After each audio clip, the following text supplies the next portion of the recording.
I meal prepped these Sriracha peanut chicken rice bowls for my lunches this week, and boy did they hit the spot. Each one's got about 584 calories and 45 grams of protein. They're made up of Sriracha mayo marinated chicken thighs, some broccoli, carrots, onions, and rice, and then the peanut sauce to bring it all home. Here's how you make them. For this recipe, you're going to need 3 cups or 450 grams of cooked rice. Day-old rice is best for this because it's had the chance to dry out in the fridge for a bit. Frozen rice is also a great choice. If you need to make it fresh, it's still going to turn out great. Just make sure you make enough to have 450 grams worth. Next, make the chicken marinade. Into a large bowl, add 1 tablespoon or 15 grams of Sriracha, 1 tablespoon or 14 grams of mayonnaise, 1 tablespoon or 15 grams of rice vinegar, 2 teaspoons or 6 grams of garlic powder, 2 teaspoons or 6 grams of onion powder, and 1 teaspoon or 6 grams of salt. Mix the contents of that bowl together until all of the seasonings are well incorporated into the liquids. Then you can add in 2 pounds or 908 grams of boneless, skinless chicken thighs.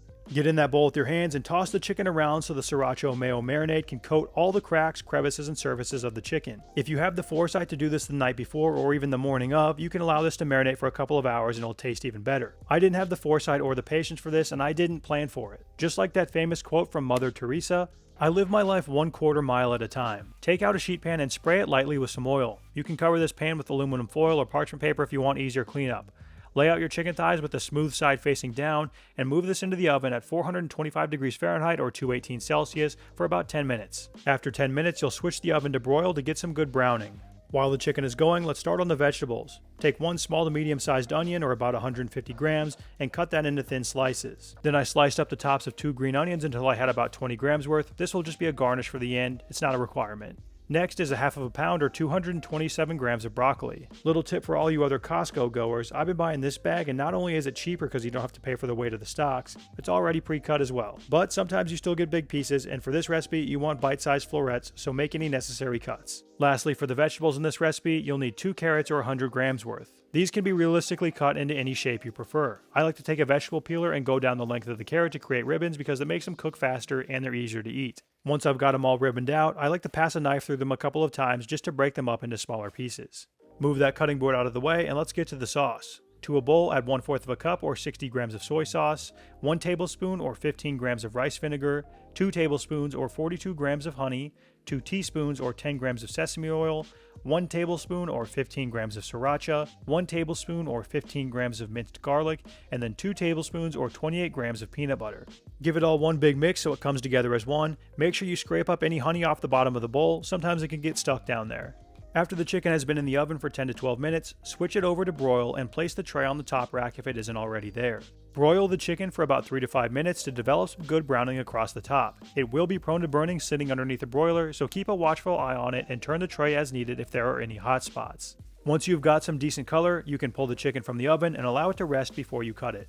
For the vegetables, heat a large skillet over medium-high heat and add in the broccoli, followed by about 1/3 of a cup of water so it can steam and soften. I'll let this cook until the water has been boiled off, turning the pieces every once in a while. When the water is gone, the broccoli should be at a place where it has softened but still has some snap to it.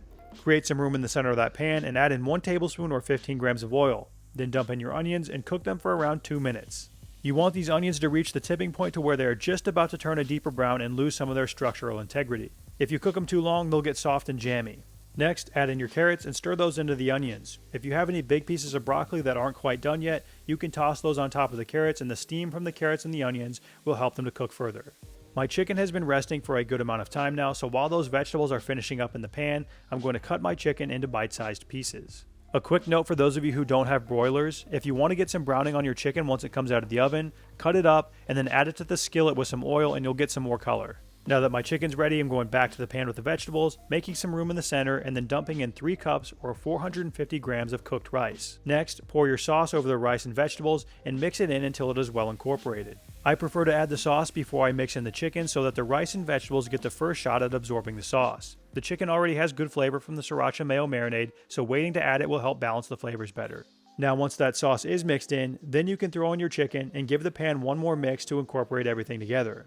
Lastly, you're going to taste test and adjust any of the flavors as you see needed. I added a bit more salt and pepper to mine, but if you like yours to be on the spicier side, maybe you'll want to add more Sriracha, or if you like yours sweeter, more honey. This recipe is going to make 5 servings, lay out 5 of your meal prep containers, and divide the contents of that skillet evenly between the 5 containers. I'm often asked why I only make 5 meals at a time if there are 7 days in a week, and the answer is that 5 days is the maximum amount of time that I think meals are worth keeping in the fridge for. Any longer and they lose enough freshness that I don't want to eat them. Once my meals were plated, I topped each of the dishes with some crushed peanuts. I used 30 grams total. This is an optional step and you don't have to do it if you don't want to. Same with the green onions I'm adding here. Each serving of this Sriracha peanut chicken rice bowl has about 584 calories with 45 grams of protein. Again, I don't keep these in the fridge for longer than 5 days. Once the dishes have cooled down a bit, toss on the lids and move them into your fridge for storage. This one should move fairly quickly. If you don't marinate the chicken and you just go right after it, you should be done easily inside of an hour. The full recipe with instructions and ingredients listed is published on mealprepmanual.com and there is a link to that down in the description. Thanks for watching, like and subscribe or else my boss is going to brutally beat me. Check out these other videos for more meal prep options. Goodbye.